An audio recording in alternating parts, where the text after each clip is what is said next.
Good morning, virtual learners. How do you feel today? It's nice to see you again. I'm Miss Jonery A. Macasling, your English teacher for today. Let us always remember, education will not stop inside the classroom. Education is existing because you are learning. As your teacher always say, in any situation, education must continue.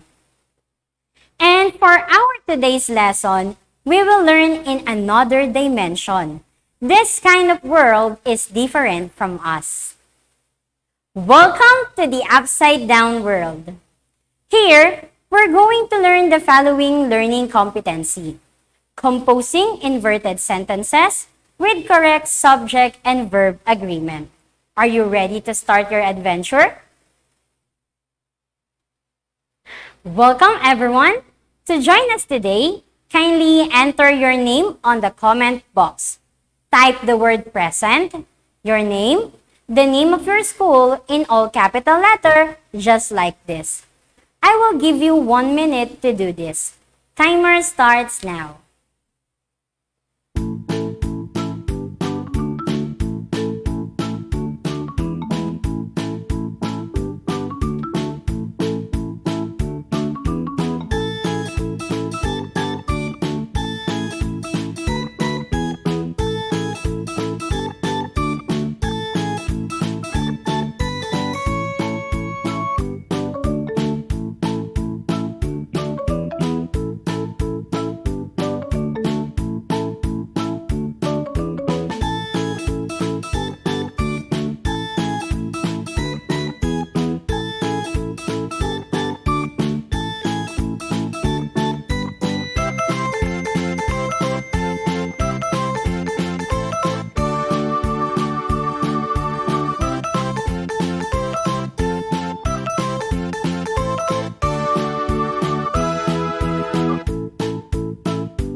Okay, and don't remember to take screenshots or write some important details you might get while listening to our discussion.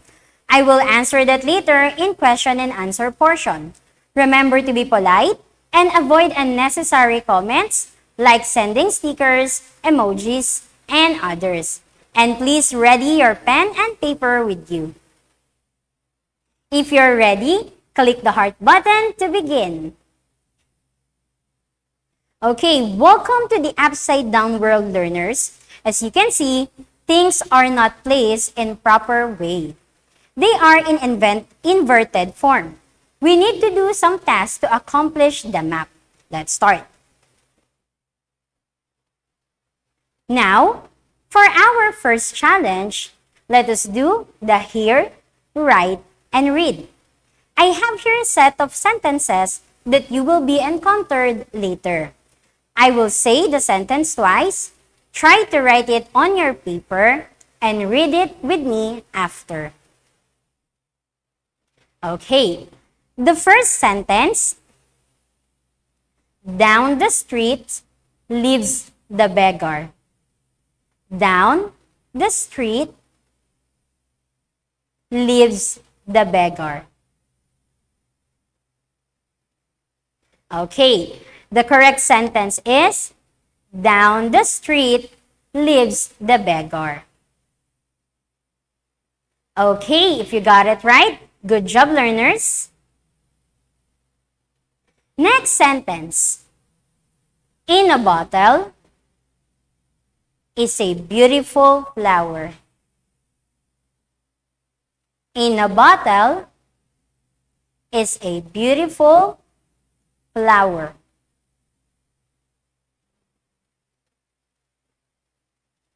Okay, the correct sentence is, in a bottle is a beautiful flower. Third sentence. Here are the apples you wanted to eat. Here are the apples you wanted to eat.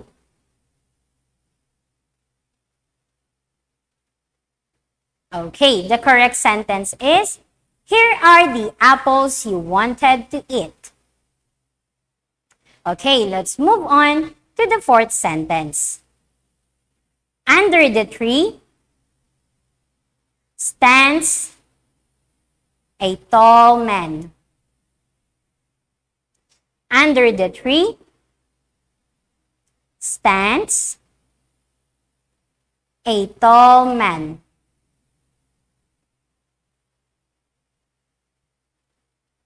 Okay, the correct sentence is, under the tree stands a tall man. Now for the last sentence. In the middle of the night is a troubled woman. Again, I'll repeat. In the middle of the night is a troubled woman. Okay, the correct sentence is, in the middle of the night is a troubled woman. Great job! Now let's move on to the next task. The hashtag throwback. Okay, you must pay attention to this task because it will be a big help in our adventure. This task is called hashtag throwback. We are going to recall your understanding regarding this topic. Okay, we learned that a sentence has a subject and a predicate. The subject, or a noun or pronoun, is a part of a sentence being talked about or doing the action, while the predicate is a part of sentence that contains the action or the verbs. Now, take a look at this sentence. The boy washes his hands always. What is the subject in this sentence? The subject in this sentence is correct, the boy.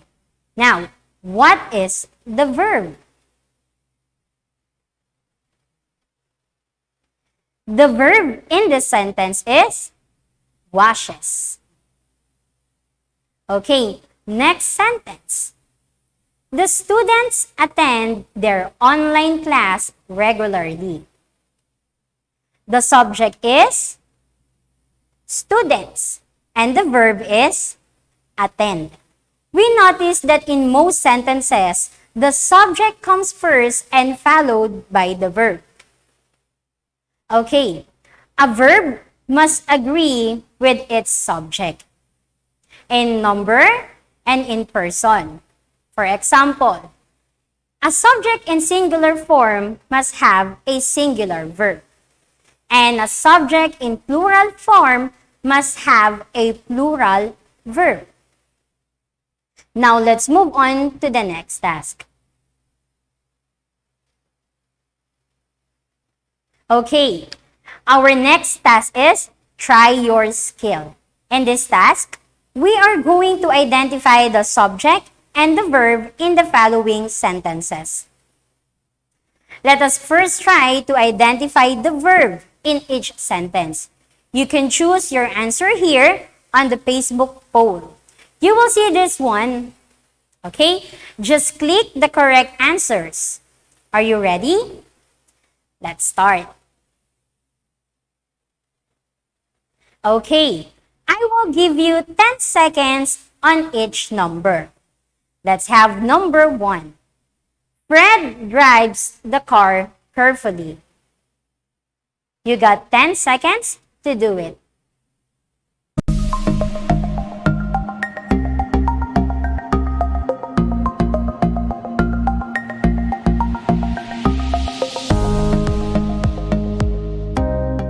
All right. Next, we have number 2. The teachers teach the learners meaningfully. Okay, find the verb. You got 10 seconds to do it.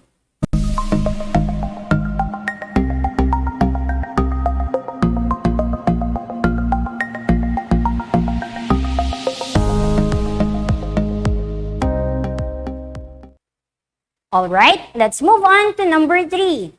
Many farmers live at the back of the valley. 10 seconds starts now.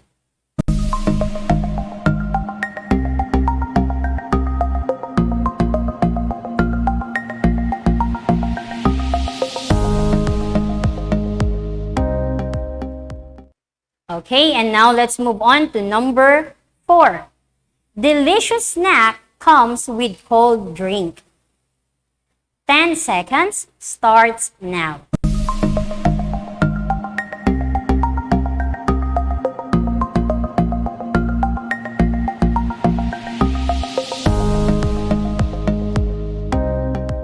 And for the last number, number 5, the ambulance goes on the street again.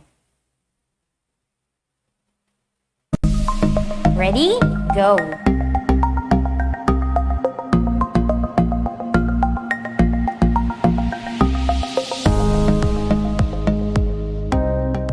Okay, great job. Now that we identify the verb, let us do this. Complete the table with correct subject and verb in each sentence. So I have here the example. Number 1. Fred drives the car carefully. The subject is Fred and the verb is drives. Now, you have a 1 minute to answer this. Timer starts now.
Okay, now let's check your work.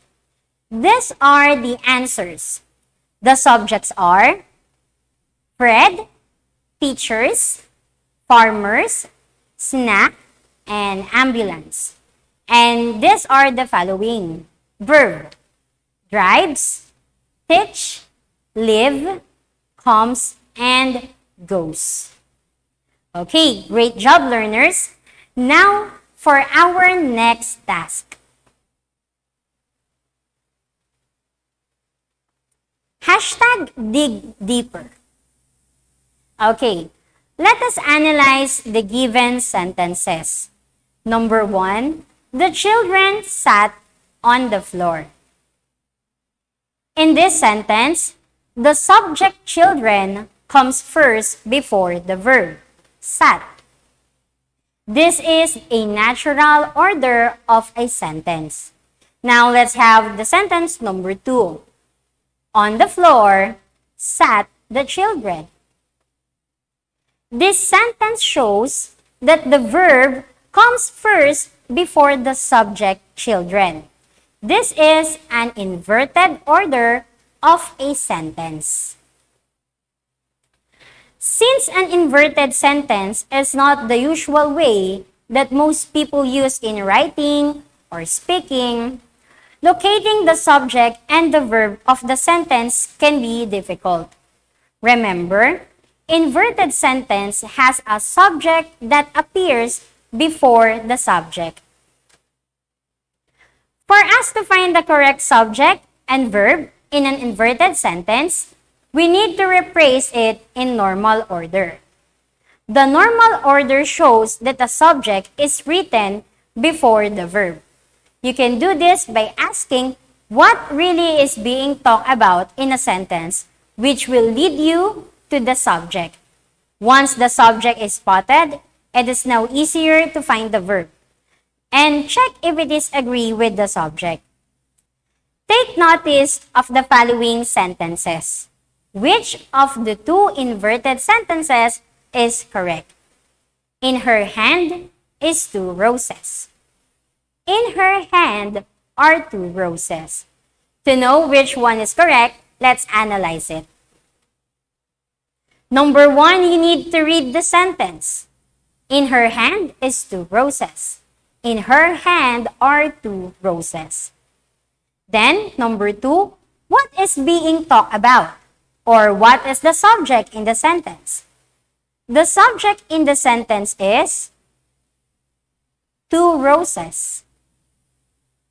Then, what is the verb used in the sentence? 2 roses is or are. Now, on number 4, let's complete the sentence. If we add is to the subject, do the subject and the verb agree in number? 2 roses is in her hand. Then number 5, check if the subject and the verb agrees. The verb is does not agree with 2 roses. So number 6, if the verb agrees with the subject, use it. If not, change it.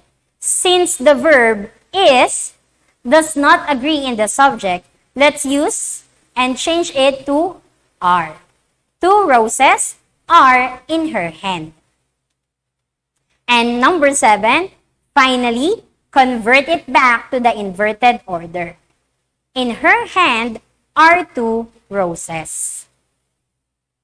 Okay, using this technique, we'll be able to figure out which of the 2 sentences has the correct subject and verb agreement. Great job! Now, we already know how to identify inverted sentences. To make you more familiar with this discussion, here are more examples. Remember that in inverted sentences, the subject is found after the verb.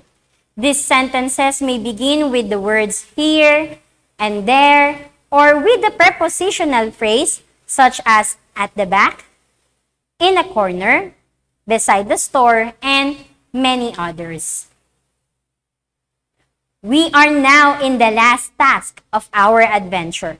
Let's go. For the last task of your adventure, we must use all the learnings that we get here in Upside Down World.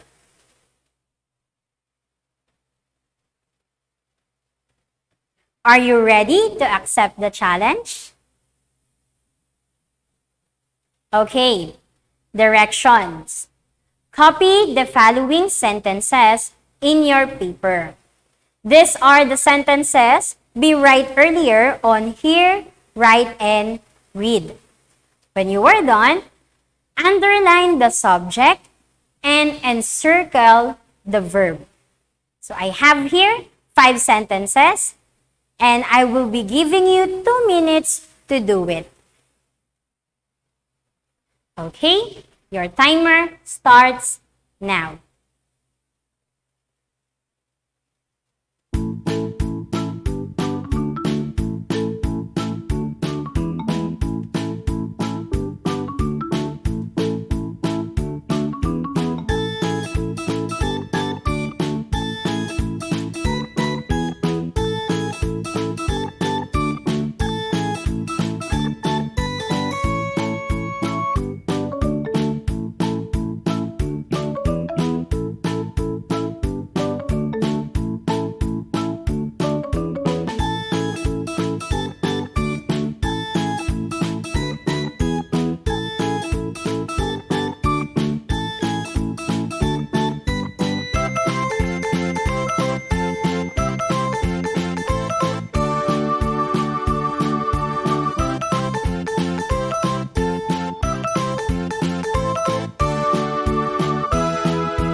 Okay, let us see if your answers are correct.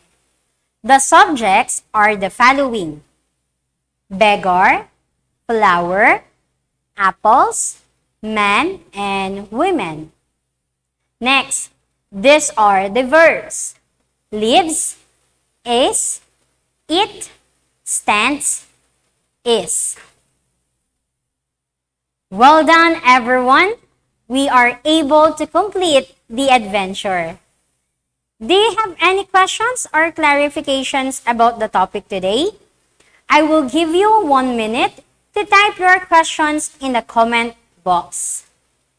Your timer starts now.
Okay, we are now going to read some questions from the comment sections.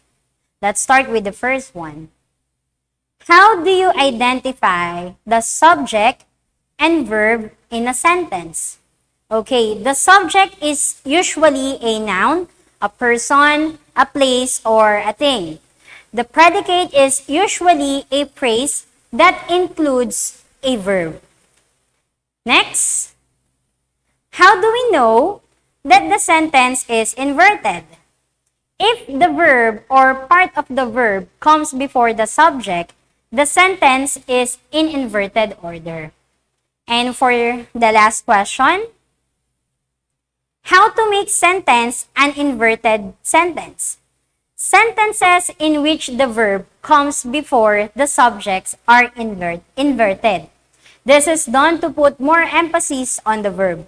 To conjugate the verb in an invented sentence correctly, you must be sure to find the subject and decide if it is singular or plural. And that's it. Now it would be easier for you to do the following activities that can be found on your learning pocket. I hope you enjoy and understand our lesson and adventure today. But before we go, let me share my thoughts with you, dear learners. We must not forget that education is not about online classes, technologies, modules, and grades.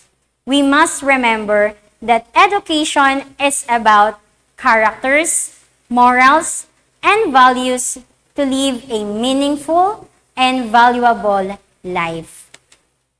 Keep on fighting for your dreams. See you and God bless everyone.